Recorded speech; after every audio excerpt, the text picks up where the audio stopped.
প্ৰধানমন্ত্ৰী নৰেন্দ্ৰ মোদীৰ মন কী বাত অনুষ্ঠান 129 সংখ্যক মন কী বাতত দেশবাসীক সম্বোধন প্ৰধানমন্ত্ৰীৰ 2025 বৰ্ষৰ বিদায়ক্ষণত বছৰটোৰ উপলব্ধিসমূহ দেশবাসীৰ সৈতে বিনিময় নৰেন্দ্ৰ মোদীৰ।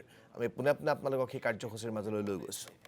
मां भारती के प्रति प्रेम और समर्पण की तस्वीरें सामने आई। लोगों ने अपने अपने तरीके से अपने भाव व्यक्त किए। साथियों, यही जज्बा तब भी देखने को मिला जब वंदे मातरम के 150 वर्ष पूरे हुए। मैंने आपसे आग्रह किया था कि हैशटैग वंदे मातरम 150 के साथ अपने संदेश और सुझाव भेजे। देशवासियों ने इस अभियान में बढ़ चढ़कर हिस्सा लिया। साथियों, 2025 खेल के लिहाज से भी एक यादगार साल रहा। हमारी पुरुष क्रिकेट टीम ने आईसीसी चैंपियंस ट्रॉफी जीती। महिला क्रिकेट टीम ने पहली बार विश्व कप अपने नाम किया। भारत की बेटियों ने women's blind T20 world cup जीतकर इतिहास रच दिया। एशिया कप T20 में भी तिरंगा शान से लहराया।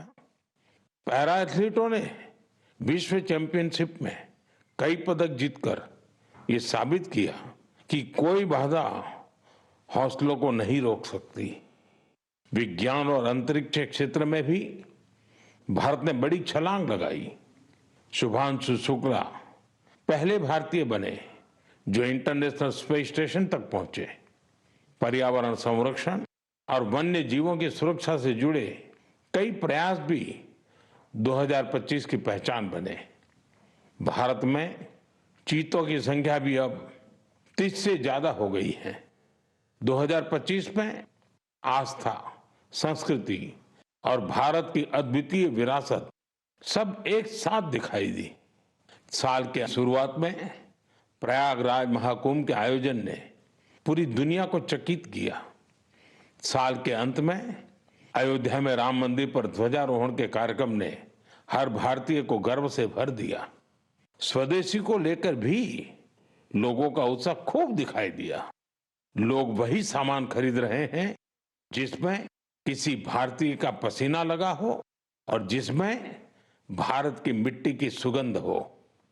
आज हम गर्व से कह सकते हैं 2025 ने भारत को और अधिक आत्मविश्वास दिया है।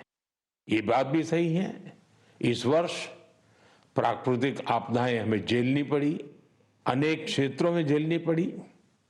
अब देश 2026 में नई उम्मीदों, नए संकल्पों के साथ आगे बढ़ने को तैयार है। मेरे प्यारे देशवासियों, आज दुनिया भारत को बहुत आशा के साथ देख रही है। भारत से उम्मीद की सबसे बड़ी वजह है हमारी युवा शक्ति। विज्ञान के क्षेत्र में हमारी उपलब्धियां, नए नए इनोवेशन, टेक्नोलॉजी का विस्तार, इनसे दुनिया भर के देश बहुत प्रभावित हैं। साथियों, भारत के युवाओं में हमेशा कुछ नया करने का जुनून है और वो उतने ही जागरूक भी हैं। मेरे युवा साथी कई बार मुझसे ये पूछते हैं कि नेशन बिल्डिंग में वो अपना योगदान और कैसे बढ़ाएं, वो कैसे अपने आइडिया शेयर कर सकते हैं।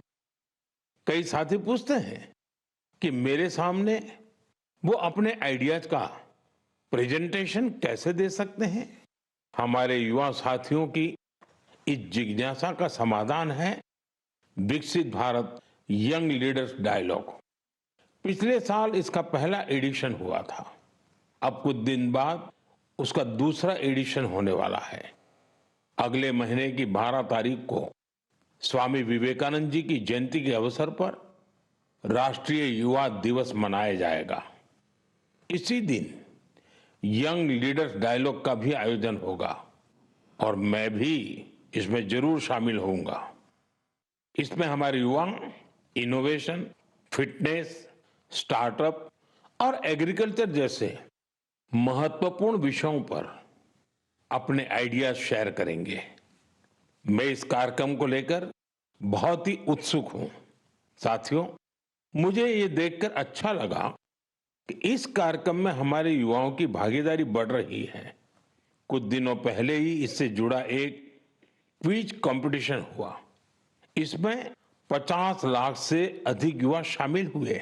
एक निबंध प्रतियोगिता भी हुई जिसमें स्टूडेंट्स ने विभिन्न विषयों पर अपनी बातें रखी। इस प्रतियोगिता में तमिलनाडु पहले और उत्तर प्रदेश दूसरे स्थान पर रहा। साथियों, आज देश के भीतर युवाओं को प्रतिभा दिखाने के नए नए अवसर मिल रहे हैं। ऐसे बहुत से प्लेटफॉर्म्स विकसित हो रहे हैं जहां युवा अपनी योग्यता और रुचि के अनुसार टैलेंट दिखा सकते हैं। ऐसा ही एक प्लेटफॉर्म है स्मार्ट इंडिया हैकेथॉन। एक और ऐसा माध्यम जहां आइडियाज एक्शन में बदलते हैं। साथियों, स्मार्ट इंडिया हैकेथॉन 2025 का समापन इसी महीने हुआ है। इस हैकेथॉन के दौरान 80 से अधिक सरकारी विभागों की 270 से ज्यादा समस्याओं पर स्टूडेंट्स ने काम किया। स्टूडेंट्स ने ऐसे सॉल्यूशन दिए जो रियल लाइफ चैलेंजेस से जुड़े थे, जैसे ट्रैफिक की समस्या है। इसे लेकर युवाओं ने स्मार्ट ट्रैफिक मैनेजमेंट से जुड़े बहुत ही इंटरेस्टिंग पर्सपेक्टिव शेयर किए। फाइनेंशियल फ्रॉड्स और डिजिटल एरेस जैसी चुनौतियों के समाधान पर भी युवाओं ने अपने आइडियाज सामने रखे। गांवों में डिजिटल बैंकिंग के लिए साइबर सिक्योरिटी फ्रेमवर्क पर सुझाव दिया। कई युवा एग्रीकल्चर सेक्टर की चुनौतियों के समाधान में जुटे रहे। साथियों, पिछले 7-8 साल में स्मार्ट इंडिया हैकेथॉन में 13 लाख से ज्यादा स्टूडेंट्स और 6,000 से ज्यादा इंस्टीट्यूट्स हिस्सा ले चुके हैं। युवाओं ने सैकड़ों प्रॉब्लम्स के सटीक सॉल्यूशंस भी दिए हैं। इस तरह के हैकेथॉन्स का आयोजन समय समय पर होता रहता है। मेरा अपने युवा साथियों से आग्रह है कि वे इन हैकेथॉन्स का हिस्सा जरूर बने।